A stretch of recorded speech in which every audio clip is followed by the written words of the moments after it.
the entire controversy when it comes to the loudspeakers has only gotten bigger, and we had seen how Raj Thackeray himself had made several public statements, and now massive crowds have gathered to welcome the Maharashtra Navnirman Sena chief Raj Thackeray in Aurangabad ahead of his mega rally on May 1st.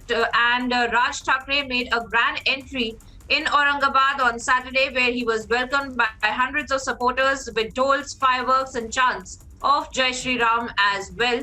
Upon his entry, he paid his obeisance to the statue of Chhatrapati Shivaji Maharaj at the Kranti Chowk itself. Let's take a look as to what really happened.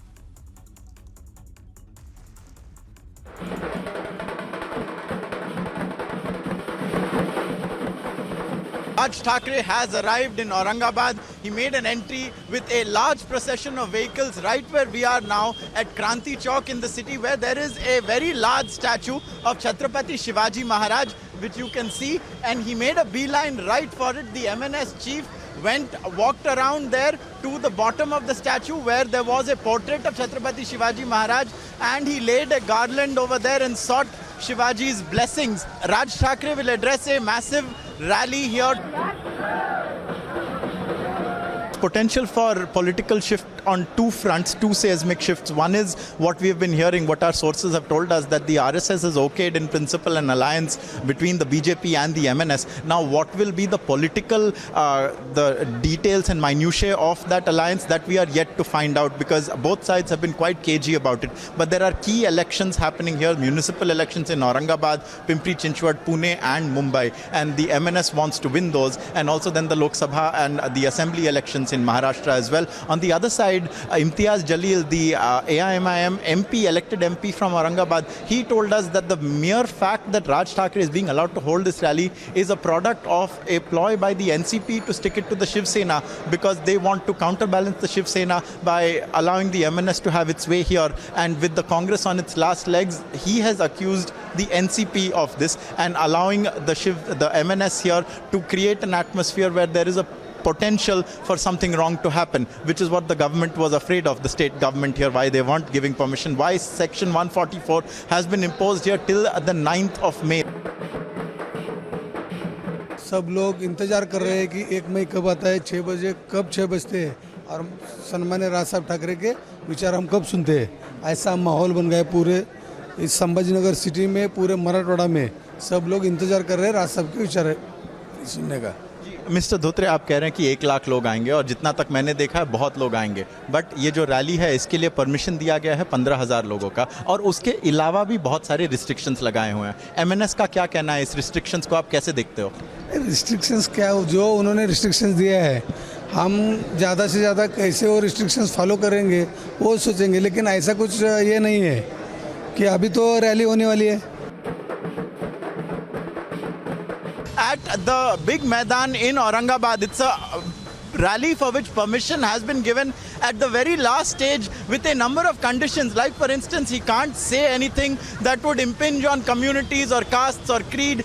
There can be no waving of any kinds of weapons, and so under a lot of limitations this rally has been allowed. But Raj Thackeray received an enormous welcome here from his supporters. The MNS thinks that their time has come. They were out here in their numbers, perhaps 1,000 of them, with their dhols, with their fireworks, with their turbans in their saffron color. And so most definitely the MNS has arrived in Aurangabad, and its plan is about to begin. The rally. Controversy getting a lot bigger now. The MNS leader Sandeep has spoken to Republic ahead of the mega rally planned today in Aurangabad. Now, speaking on the loudspeaker debate, he says that the MNS is only asking the state to implement and follow the law of the land as well. Let's listen into what he had to say. Is it easy organizing this rally? Because there was a lot of doubt whether it would be held. You got permission in the end, and you have a lot of conditions to abide by. Is it difficult doing this more so than another rally? And is the police being cooperative? See, for the last 16 years, we are arranging the rally, and none of our rally was given a easy permission by any government. So we are used to all these things. We are used to all these terms and conditions, and we know how to deal with it. So we'll deal it very professionally. You will see it in the evening. You have restrictions on what you can say.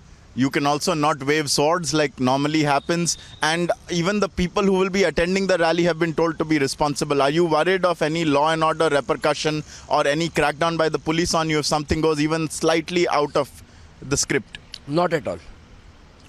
See, the thing, Bhadkau, Bhashan, is a very relative term.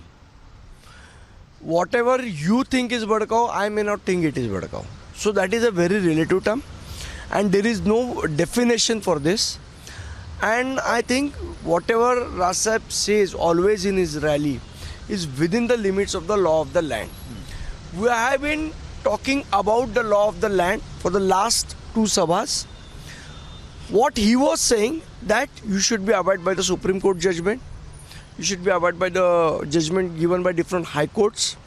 You should be abide by the rules and regulations of Mumbai Police Act, which clearly says that no loudspeaker is allowed.